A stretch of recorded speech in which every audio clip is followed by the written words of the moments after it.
PJ Fleck needs one, that's for sure. Let's head back and listen to the Gopher head coach. Just today with our thoughts and prayers going out to the entire Sperano family. Minnesota's a very tight-knit group.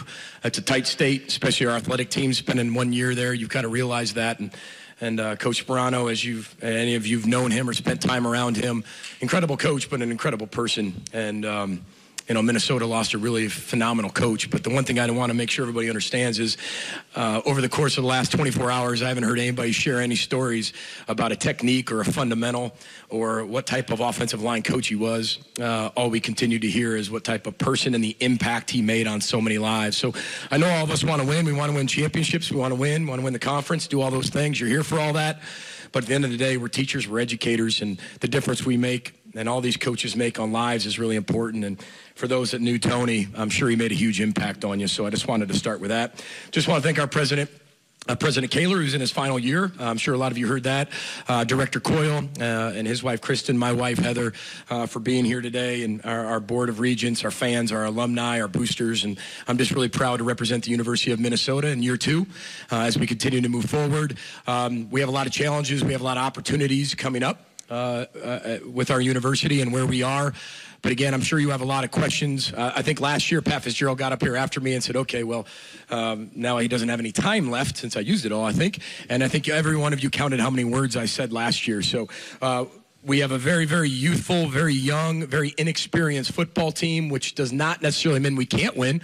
We have a very talented football team, just incredibly young. We have 9 scholarship players on offense and defense, 14 scholarship players as juniors.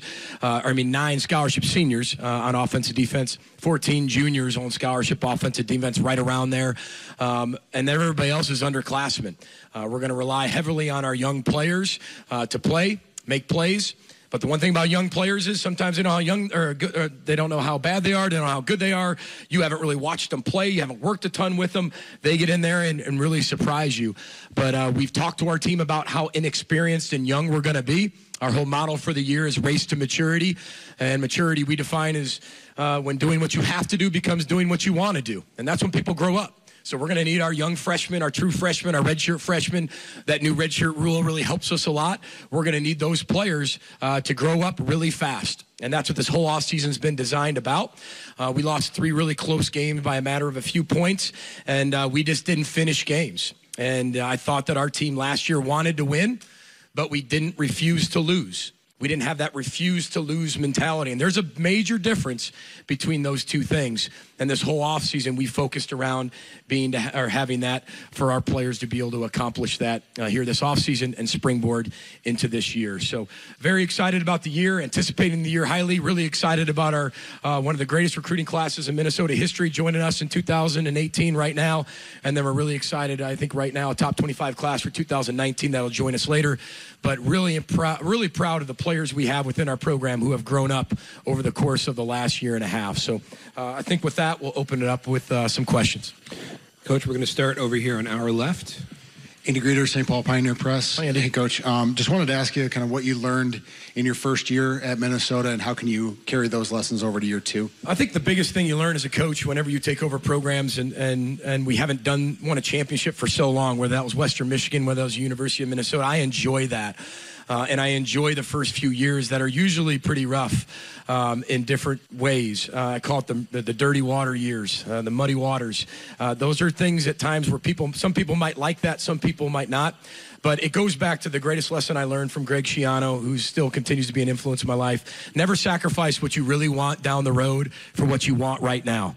We're in a right now society. We need it now. When are you going to do it now? Well, we haven't for 51 years as a championship football team.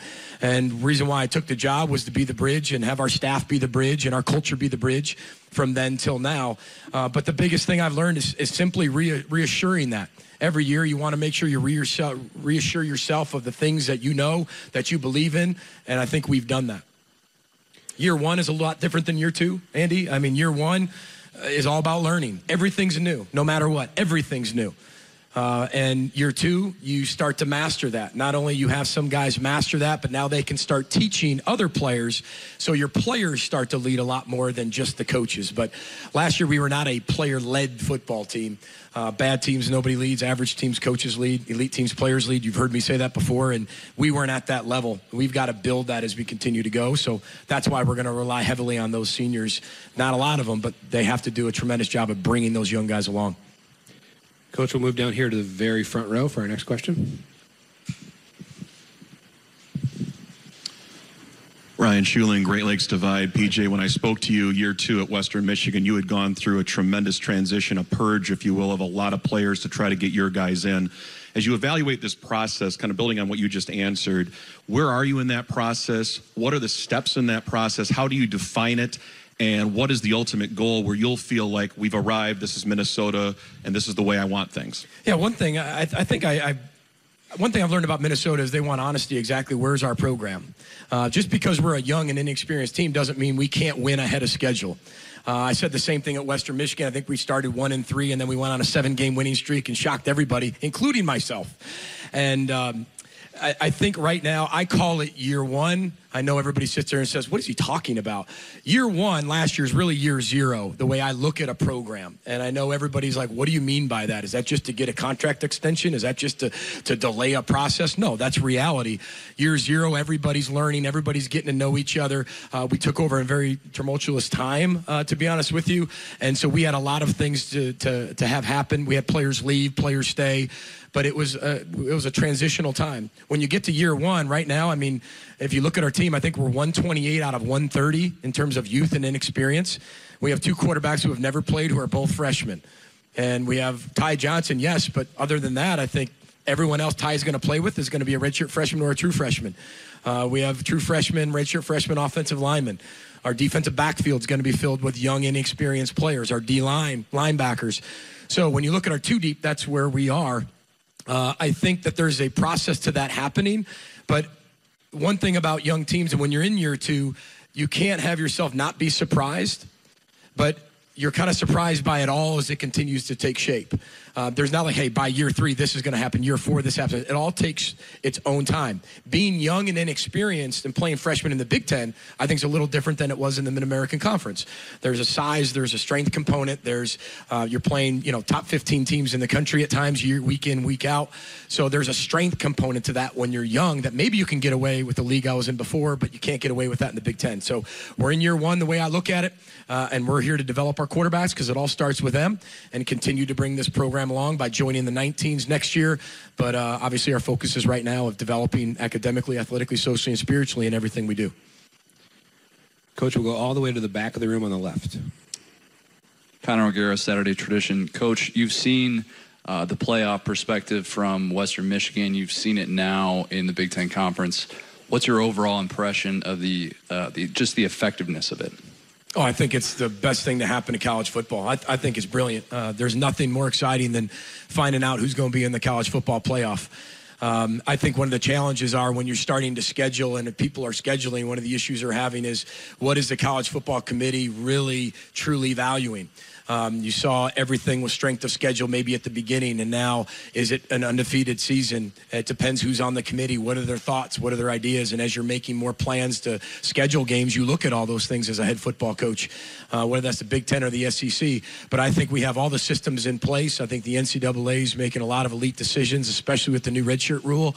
So I think we're really in a really good place in college football. The game's safer than it's ever been. The college football playoff has brought a completely new dynamic. I was asked a question today, do you still feel like a group of 5 teams should be able to do that if you go undefeated now that you're not in the group of 5? And I said, absolutely. I'm a huge advocate of that. And I'm sure Scott Frost might say the same thing. But I think the ability for that to happen might not happen for a while. And I think the possibility of that ever happening is there. Maybe if you go 13-0 and 13-0. But they say that one last year doesn't affect necessarily this year. But I think that could start to turn the tide a little bit if you have a team that's 26-0. I mean, you force somebody to do something. But again, I love where it's at. It's a very exciting time in our game. Coach, we'll move over to our right side of the room, right smack in the middle here. Hey, Coach. Blake Rain, Daily Gopher. You mentioned youth and experience, specifically at the quarterback and the wide receiver positions. Can you talk about what your expectations are this season for the passing game and what you've seen from those two positions this offseason? Yeah, I'm the most cliche coach when it comes to expectations, and I've said this my 6 years of being head coach. We're going to be better today than we were yesterday, academically, athletically, socially, and spiritually. That is the expectation. It's a peace of mind, because sooner or later, 10 wins won't be good enough. 9 wins aren't good enough. Coaches get fired all the time for that number. So what is that magic number? If you're at some places, it's national championship or you're out. So it's what is that expectation? Our expectation is making sure our players, our student athletes, are better on the field, off the field every single day, are becoming a team, doing the right things, creating a culture that can advance their life in every avenue of their life, and eventually you'll get the wins on the field. But in terms of people ask me about the system and what are we changing, same coordinator, Kirk Shiraka, year 1 at Western Michigan, 1-11, worst offense in America. 2 years later, 3 years later, the top 20 offenses back-to-back, and a Cotton Bowl appearance. Same coach, same guys, same system. We change it based on what can our players do? What can they manage? What are their strengths? We adapt our offense that way, but it's the same thing. It comes down to how well our quarterback can play.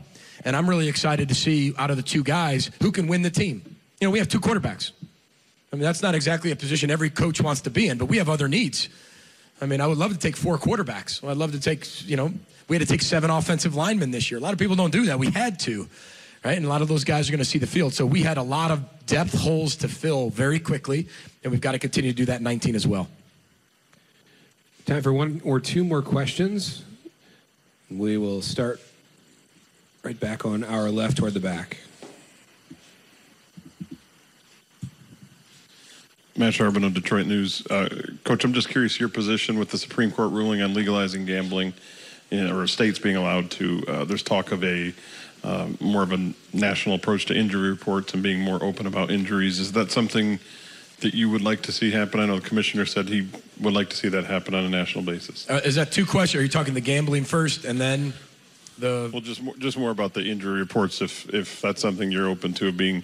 I think it should. Yeah. I'm all for it. Now, the specific reason why somebody's not playing, I don't agree with. I think there's a lot of things in our university and our policies that we have to protect with the student-athletes' rights. But I would love to be able to. I'll give the information just like somebody else. But just like the NFL, now they give specific things. But is somebody going to be available or not available? That's all I want to know. I don't even know why.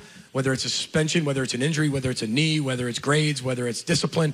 I don't need to know all that. But I'm a huge advocate. I would love to be able to see who's going to be able to play and not play. I think that creates different game planning. It gives you a better advantage, but you're also giving somebody an advantage, so it's an equal playing field. But I think teams have the right to know that. Time for 1 more question.